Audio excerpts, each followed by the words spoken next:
Patrick, bonjour. Bonjour Vincent. Alors globalement, on peut dire que tous les actifs ont été à la fête l'année passée. Les prix ont monté, que ce soit dans l'immobilier, en bourse. On a vu que le marché obligataire se tenait très bien. Le private equity a vu les valorisations exploser. Bon, très bien. C'était merveilleux. Mais qu'est-ce qui nous attend en 2020? Et qu'est-ce qui pourrait faire que le prix des actifs continue à s'apprécier? Je crois qu'il faut comprendre qu'on est dans un environnement qui est extrêmement favorable aux bulles. Et je vais détailler. Alors, il n'y a pas un consensus complet là-dessus. Il y a même sur des perspectives à court terme, je regardais ce qu'écrivent les uns ou les autres, par exemple sur la croissance américaine, on trouve absolument tout. Depuis une récession jusqu'à une croissance forte. Donc on a vraiment une grande dispersion de Il y a un opinions. débat. Il y a un débat. Alors, première chose, il faut se rappeler que le monde est très hétérogène. Donc quand on regarde la croissance mondiale, il faut se rendre compte qu'on regarde un patchwork avec des situations extrêmement différentes d'une zone à l'autre. La raison, c'est que le commerce mondial est devenu faible, il croît peu. Donc le commerce mondial ne recorrèle plus les cycles économiques. Donc vous avez effectivement les États-Unis, dont je vais dire que leur croissance sera tout à fait honnête, l'Europe sans doute aussi, certains émergents qui ralentissent, d'autres émergents qui vont bien, etc. Si on regarde plus précisément ce qui nous concerne le plus directement quand on parle marché, qui sont les États-Unis et l'Europe, il y a un facteur dont il me semble qu'il est oublié par beaucoup de prévisionnistes, en particulier ceux qui annoncent des récessions, c'est qu'on a une hausse considérable de ce qu'on appelle le taux de participation. Alors je vais expliquer parce que c'est un peu technique. Le taux de participation, c'est la proportion de la population en âge de travailler qui va sur le marché du travail. On les calcule en général entre 20 et 64 ans. Et ce taux de participation s'était effondré aux États-Unis avec la crise. Alors en Europe, il avait un tout petit peu baissé, puis il remontait doucement. Aux États-Unis, il s'était effondré avec la crise. Et avec, il y a des débats, vous savez, sur les opioïdes, sur le fait que les Américains ne sont pas en bonne santé. Donc on disait, il y a une baisse du taux de participation aux États-Unis qui va, à un moment, un obstacle à la croissance. Oui, mais depuis 2014-2015, et surtout depuis que Trump est arrivé, on a une hausse extrêmement rapide du taux de participation. Il augmente de 7-8 dixièmes de points par an.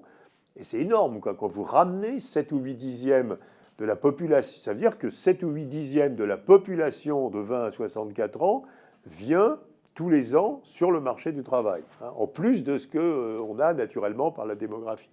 Ça crée un supplément de croissance qui est de l'ordre de... c'est plus d'1,5 point de croissance supplémentaire par an. Et c'est vrai aux États-Unis, mais c'est vrai en Europe aussi. C'est vrai en France. Donc on a ce phénomène. Ça veut dire, excusez-moi, que le mur que l'on voyait, qui était le plein emploi aux États-Unis, on le repousse. On le repousse. Alors évidemment, l'incertitude majeure, c'est combien de temps on va pouvoir faire ça. Donc aux États-Unis, on est arrivé au niveau du taux de on a rattrapé le taux de participation de 2007, d'avant la crise, mais qui était lui-même plus bas que celui de 2001-2002. Donc il y a encore de la marge. En Europe, alors on est au plus haut historique, mais il continue à monter, quoi. Regardez la France, on crée 250 000 emplois, mais ça ne fait baisser le chômage que de 100 000 l'année dernière. Et ça veut dire que le taux de la participation a augmenté de 150 000. Donc on a exactement le même phénomène en France. Et donc on a une situation où le freinage de la croissance, c'est exactement ce que vous venez de dire, que devait amener le plein emploi, est repoussé grâce à cette politique économique stimulante. D'ailleurs, le fait que la politique monétaire soit très stimulante et que dans pas mal de pays, dont les États-Unis, la politique budgétaire est stimulante, fabrique de la demande. Et cette demande, elle force les entreprises, finalement, à embaucher des personnes moins qualifiées, moins employables. Et donc, on a cette arrivée de nouvelles personnes sur le marché du travail. Ça fait de l'emploi. Et le moteur de la croissance, en Europe ou aux États-Unis, c'est l'emploi, aujourd'hui. Et donc, je crois qu'il faut être relativement optimiste. D'autant plus, d'ailleurs, et j'aurais dû le dire avant, que comme on a cette hausse de la population qui se présente sur le marché du travail, on n'a pas de hausse forte des salaires. Parce que les entreprises essaient d'embaucher, il arrive des gens. Donc les salaires montent peu et on n'a pas d'inflation. Et comme on n'a pas d'inflation, les taux d'intérêt restent bas. Donc pour les marchés boursiers, c'est très favorable. Configuration où vous avez de la croissance par un mécanisme d'offre, pas par un mécanisme de demande. C'est la hausse de l'emploi, donc de la population qui vient sur le marché du travail. En plus aux États-Unis, mais pas en Europe. La productivité s'est redressée. Ce n'est pas vrai en Europe. Et ce mécanisme d'offre fabrique de l'inflation faible et l'inflation faible maintient les taux d'intérêt faibles, vous êtes dans une configuration de bulle, quoi. Tout est là pour faire monter les prix des actifs. Donc je crois que le scénario... Alors à nouveau, j'ai plein de collègues qui racontent une histoire totalement différente, qu'il y aura une récession aux États-Unis. Je n'y crois absolument pas. Je pense qu'on va réviser progressivement au cours d'année à la hausse les perspectives sur la croissance américaine et même européenne, avec un petit bémol qui est l'Allemagne, mais on sait qu'une particularité qui est l'industrie automobile, enfin, et que ceci, donc révision à la hausse des prévisions de croissance et maintien de taux d'intérêt bas, même si les courbes des taux se quantifient un tout petit peu, mais c'est très très peu, hein, c'est quelques dixièmes de points de base par an, ça alimente forcément un mouvement où les investisseurs sont forcés de se diversifier sur d'autres classes d'actifs. Regardez ce qui se passe avec l'assurance vie en Europe ou en France.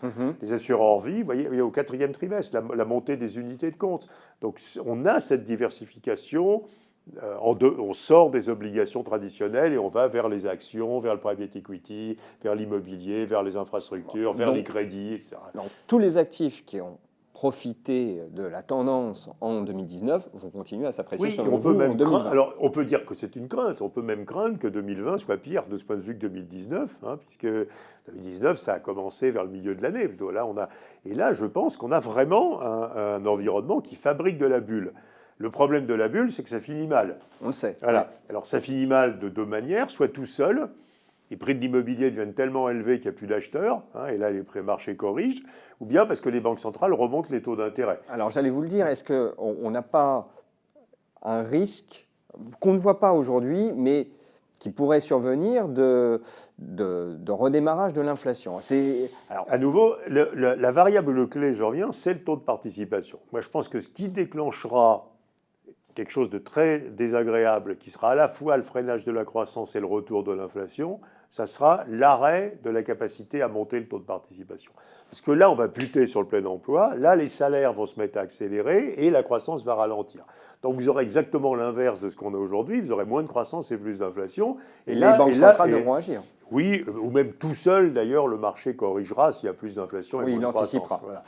Mais on n'y est pas. Et à nouveau, je pense que c'est quelque chose que très peu de gens regardent, mais cette interrogation majeure qui est jusqu'où est-ce qu'on peut faire monter la proportion des individus qui ont un emploi, quoi. Alors en Europe, on est à 82%, hein, pour les 20-64 ans. Ça va sans doute continuer à monter. Et puis d'ailleurs, les réformes des retraites aussi vont dans ce sens-là. Hein. Et il faut comprendre que c'est ça qui alimente cette dynamique. C'est une variable absolument clé, cette variable de taux de participation. Bon, en tout cas, ce que vous nous dites, c'est qu'aujourd'hui, si vous avez raison concernant cette variable, on reste dans la dynamique de 2019, finalement. Oui, on peut le dire. On est sur la même ère. Oui, et même plus, parce qu'on se convainc. D'abord, on sait qu'en 2020, les banques centrales ne feront rien, parce qu'elles l'ont dit. Hein, donc ni la BCE ni la Réserve fédérale probablement ne vont bouger en 2020, on verra après. Et puis, à nouveau, je pense que 2020 qui était perçu, on voit la Banque mondiale encore aujourd'hui qui dit que la croissance va ralentir dans l'OCDE en 2020, il se trompe. Hein, et regardez ce qu'on voit venir sur les chiffres de l'emploi aux États-Unis.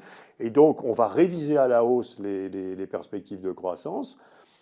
Mais il faut évidemment avoir la perspective plus longue. Donc en fait, on est en train de repousser la barrière, vous le disiez, de plusieurs années probablement. Donc on aurait dû avoir un ralentissement économique à partir de 2018-2019.